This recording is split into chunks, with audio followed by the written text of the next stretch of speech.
On her way to a dinner party, Emily is talking to her boyfriend Kevin. However, she suddenly loses connection and the call ends. Emily checks her phone and is shocked to find the screen broken. When she makes it to her friend's house, she shows them the phone and concludes this is linked to the comet that will pass by Earth tonight, since they said on the news that it could cause things like this. Her friends think the idea is ridiculous and change the subject to give her a warning. As A+1, their friend Amir will bring Lori, who used to date Emily's boyfriend. Beth tells her that if she needs something to help her deal with this, she's prepared a relaxing concoction by mixing some herbs with a touch of ketamine. Soon Kevin also arrives and asks Emily to talk in private. He'll be going to Vietnam for 4 months on a business trip and needs to know if Emily will come with him since he needs to book the tickets and the hotel. However, Emily is still hesitant and doesn't have an answer yet. Their conversation is interrupted by the arrival of Amir and Lori, who makes things quite awkward. During dinner, the group realizes that nobody has service and Emily blames it on the comet again. Everyone is skeptical, so she shares the story of a comet that flew over Finland in 1923. It caused people to act crazy, like forgetting things or ending up in the wrong house. There was one woman who called the police to tell them that the man in her house wasn't her husband because she had killed the real one, but the police couldn't arrest her because her husband was right there. At that moment, Beth's husband Hugh discovers that his phone screen is broken. While Emily blames it on the comet again, Hugh says he has to contact his brother. Since the house doesn't have a landline and none of the cell phones have service, Hugh asks to use the computer, but they discover that the internet isn't working either. Suddenly the power goes out, so the group quickly lights a bunch of candles. They also have glow sticks in 3 colors and choose to open the blue box. Mike looks outside and discovers that the whole neighborhood lost power except for one single house 2 blocks up. Now everyone is curious, so they go outside to take a look too. They cross a particularly dark area on the street and see the house Mike mentioned in the distance. When they look up, they also see the glowing comet. The group then goes back inside and notices a broken glass on the table, which is strange because nobody knocked it over. Hugh wonders if the other house has a working phone and reveals that his brother is a physicist who told him to call if anything strange happened tonight. Amir agrees to go with him to the other house for safety.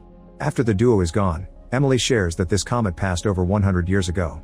However, it was much farther, so it didn't cause any trouble.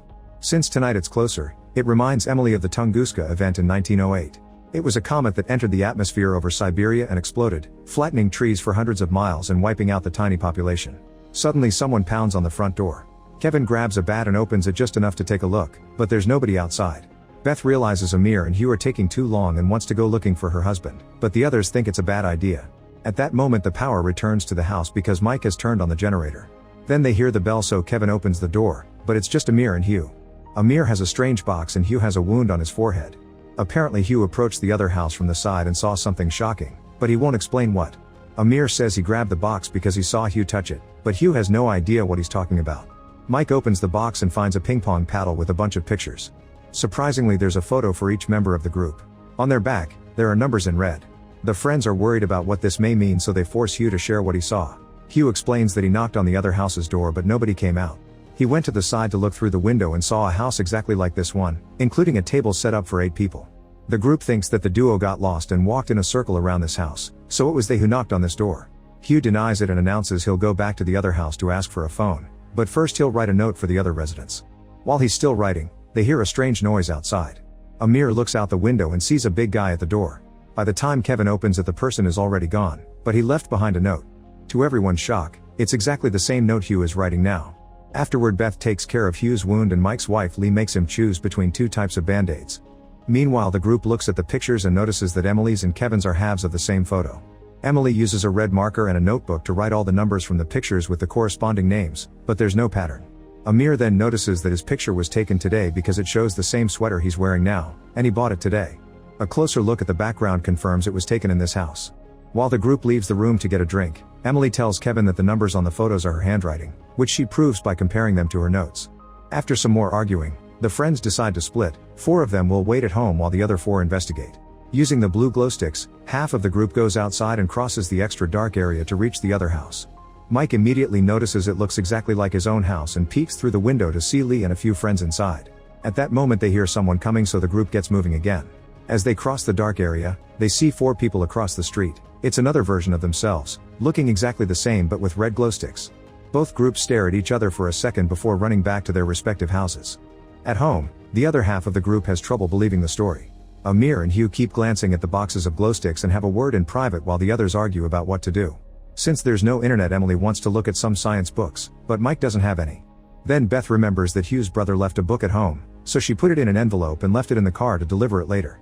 Hugh and Kevin go to get the book while the others wonder if they should wake Lee up from her nap. When the duo comes back with the book, they discover its title is Gravitation. At first they think it's useless, but inside they find Hugh's brother's lesson plan titled Decoherence and Schrödinger's cat. Hugh explains that Schrödinger's cat is a thought experiment. There's a cat with a vial of poison in a box with 50-50 chances of living. Regular physics says that the cat is either alive or dead, but quantum physics says that both realities exist simultaneously. When someone opens the box, those realities collapse into a single event. However, there's another theory. Two states continue to exist separately from each other, creating different realities based on the different outcomes. Quantum decoherence ensures that those outcomes don't interact with each other. The group concludes that the comet is causing them to see another reality, but they don't know if they'll stay separated like in the second theory or one will collapse like in the first one.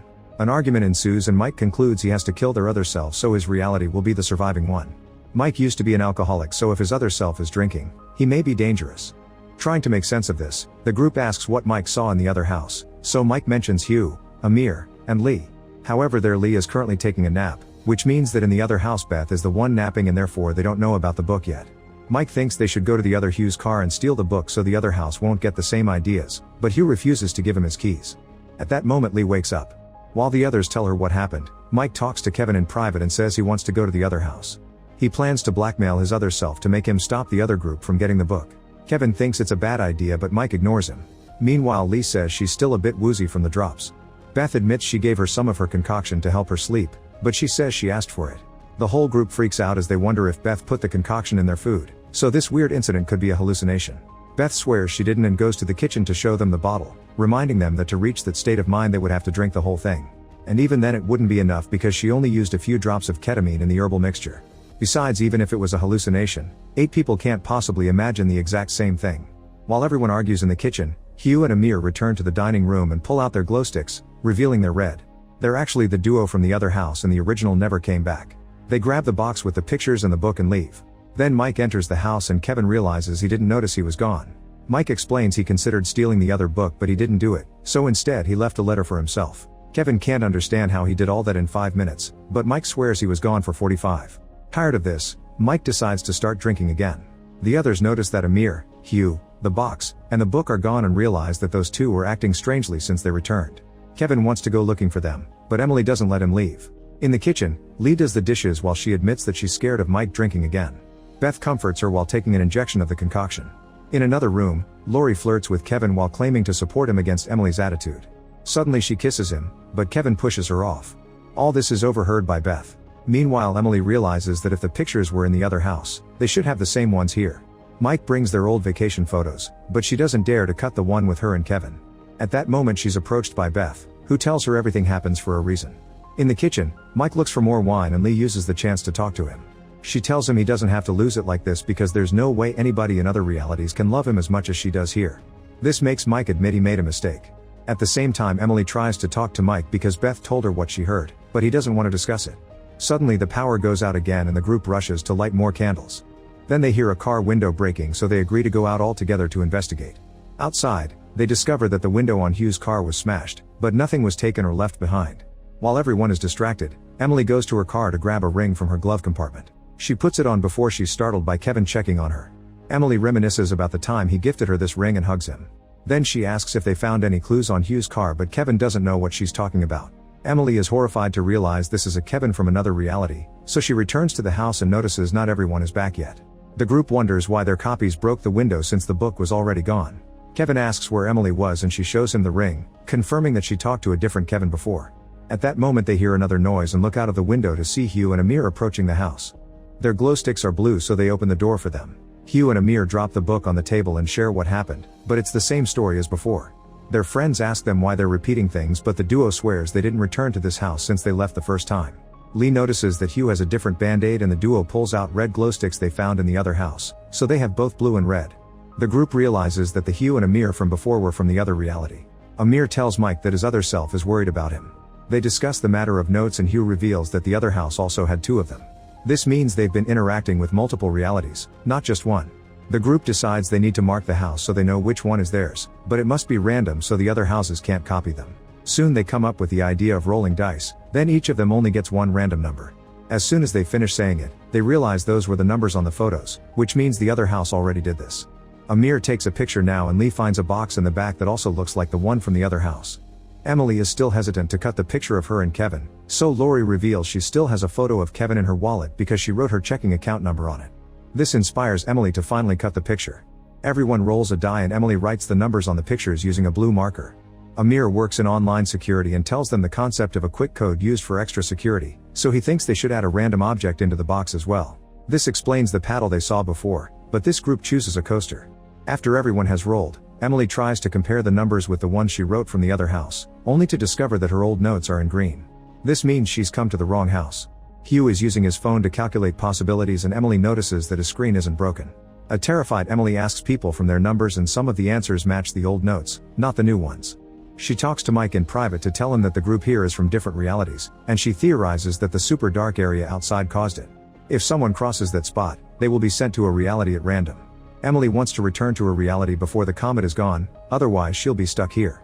Mike points out that if the dark area truly is random, they can't find their way back. Suddenly they hear a noise at the door and a note is slipped under it. Hugh picks it up and reads Beth plus book equals Trinidad Club, don't let it happen. Kevin tells the group about Mike's silly blackmail idea and tries to change the subject, but Hugh wants to know why Beth's name is on this. She refuses to answer, however her nose starts bleeding so she has no choice but to confess. She and Mike had a naughty night 12 years ago. Hugh freaks out as he realizes that everyone knew except for him. The group tries to explain that Mike told them he already talked to Hugh about it, so they thought it was solved. Mike asks Hugh to show them his phone, confirming it isn't broken. He then asks everyone what object they saw in the first box and each person answers something different, which means they're all from different realities. Hugh says that in his reality, his best friend didn't get dirty with his wife, but Mike points out that the incident started today so all the Beths out there cheated on him. A furious Hugh jumps on Mike and starts beating him up, so the others have to pull him away. Mike wonders if he's now stuck in this dimension with his bad choices. Suddenly a Mike with a green glowstick bursts into the house and attacks his other self. When the other guys try to stop him, the second Mike runs away. Now the first Mike is unconscious, Beth's nosebleed gets worse, and Lori has a panic attack. Emily checks the door and finds another copy of the first note. Tired of all this chaos, she leaves the house. Afterward Emily crosses the dark area multiple times to look at the different versions of the house. In the first one, her other self is in a bad mood and snapping at everyone. In the second one, everyone is yelling angrily at each other because they can't tell who is real and who isn't. In the third house, she sees some of the guys tied up. In the fourth one, Kevin and Lori are back together. At that moment Emily sees the comet in the sky and follows its trajectory to a reality where the group is happily chatting, unaware of what's going on outside. The other Emily seems to be happy with Kevin, so this Emily sneaks inside through the back door and steals Beth's concoction. Seconds later, the group in this reality hears a noise and comes outside to find the window in Hugh's car broken, which means Emily did it. When the other Emily goes to her car to get the ring, main Emily surprises her from behind and puts her to sleep by using Beth's concoction. She leaves the body in the back seat and takes her jacket before going back inside. When she sees Kevin again, she shows him the ring and happily kisses him. The others wonder what she was doing, so she makes up an excuse about the beautiful view outside. Her friends go out and watch the comet breaking up in the sky. At that moment the other Emily weakly crawls back into the house and reaches the bathroom. Main Emily follows her and hits her with the toilet lid to kill her, then she hides the body in the tub. When she looks at her hand she realizes she lost the ring in the struggle, so she takes the one from the body and cleans the bloodstains before leaving. In the living room, Emily feels too dizzy and passes out. The next morning Emily wakes up on the couch and realizes she's successfully stayed in this reality. When she goes to the bathroom she sees Beth coming out of the shower, so she assumes the other Emily disappeared when the realities collapsed in a single event. To be sure, she goes outside and sees Hugh's car with the broken window and the book still on the seat. Kevin comes to check on her and reveals he's found the ring in the bathroom, so now Emily has two. At that moment Kevin's phone rings and he's surprised to see Emily's name on the screen. He takes the call and his face turns serious when he hears Emily's voice. Make sure to subscribe and turn on notifications so you can watch more videos like this. Thanks for watching.